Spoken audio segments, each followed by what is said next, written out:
Gaza के बाद अब इजराइल की मिसाइल और तोप का जो मुंह है वो लेबनान की तरफ है। इजराइल ताबड़तोड़ बदले ले रहा है। इजराइल पे भी ईरान जो है उसने अटैक किया। अब एक एक करके इजराइल जो है हिजबुल्लाह के सारे कमांडर और मुखिया को ढेर कर चुका है, यानी 3 फ्रंट पर इजराइल लड़ रहा है। लेबनान और गाजाई ने यमन के हूती विद्रोहियों के खिलाफ भी इजराइल अब एक्शन में है।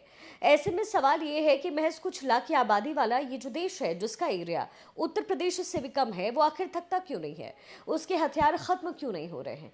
इतना गोला बारूद आखिर आता कहाँ से है, जबकि रशिया जैसे बड़े देश को भी वॉर जारी रखने में दिक्कत हो रही है। वो कभी चेचनिया के विद्रोहियों को जंग में भेज रहा है, तो कभी भाड़े के लड़ाकों को भेज रहा है। हालात ये है कि उसे ईरान जैसे देश से भी ड्रोन और दूसरे हथियार मंगाने पड़े। तो जरा सोचिए कि सुपर पावर रूस के लिए वॉर के लिए झेलना, वो भी यूक्रेन जैसे देश से, मुश्किल साबित हो रहा है। तो फिर इजराइल जो कि एक साथ 3-3 मोर्चे पर जंग लड़ रहा है, उसके पास कहाँ का च्यवनप्राश है कि वो हारने और थकने का नाम नहीं ले रहा? इसकी वजह क्या है? इसका जवाब है इजराइल की हथियार की पॉलिसी। इजराइल की हथियार इंडस्ट्री, जो कि सिर्फ इजराइल की नहीं बल्कि दुनिया भर के लिए हथियार बना सकती है। इसके अलावा इजराइल को सबसे ज़्यादा हथियार मिल रहे हैं अमेरिका से, खासतौर पर तोप के जो गोले हैं वो। Stockholm International Peace Research Institute की रिपोर्ट की अगर बात माने तो साल 2019 से साल 2023 के बीच इजराइल को जितना हथियार मिला है पूरी दुनिया में, उसमें अकेले अमेरिका का हिस्सा 70% है।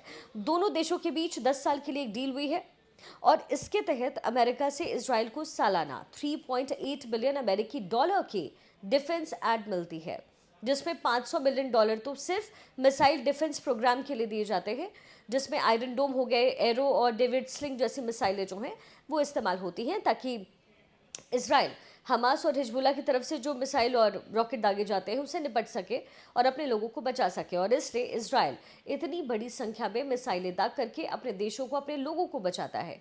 इसके अलावा 7 अक्टूबर 2023 में जब हमास का हमला हुआ, उसके तुरंत बाद भी अमेरिका ने इजराइल को हजारों गाइडेड बम और मिसाइल की सप्लाई करनी शुरू कर दी थी।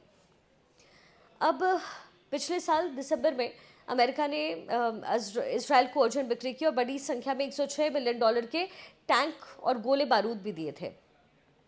अमेरिकी मीडिया में रिपोर्ट है इस बात को लेकर के कि अमेरिका ने इजरायली युद्ध के साथ ही इजराइल को जो है वो 100 से ज़्यादा बड़े कॉन्ट्रैक्ट डिफेंस के साइन किए, और इनमें से कई सौदे जो हैं, यानी कई डील ऐसी है जिसकी जानकारी अमेरिकी कांग्रेस को भी नहीं दी गई है।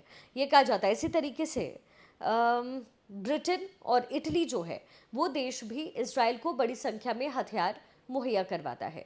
इजराइल को हथियारों की सप्लाई करने में अमेरिका और ब्रिटेन के बाद नंबर आता है जर्मनी का, और जर्मनी लगभग 30% की हिस्सेदारी इजराइल के डिफेंस एक्सपोर्ट में रखता है। साल 2022 में इजराइल ने कई तरह की सबमरीन्स, पनडुब्बी और जो बॉम्ब है वो जर्मनी से खरीदी थी, और वॉर शुरू होने के बाद से ही जर्मनी लगातार इजराइल को गोले प्रोवाइड करवा रहा है, बॉम्ब प्रोवाइड करवा रहा है। 361 मिलियन डॉलर के बराबर हथियार वो अब तक दे चुका है। और इसके अलावा अमेरिका की मदद से इजराइल ने अपनी डिफेंस इंडस्ट्री भी तैयार की, और आज ये दुनिया का 9वां सबसे बड़ा हथियार सप्लायर देश है। इजराइल भारी भरकम हथियार बनाने की जगह एडवांस टेक्नोलॉजी वाले उत्पादों पर जोर देता है, यानी कि छोटे और क्लासी जो हथियार है वो बनाता है। और सबसे बड़ी बात यह है कि इजराइल में अमेरिका ने साल 1984 में एक बड़ा आर्म डिपो भी बनाया।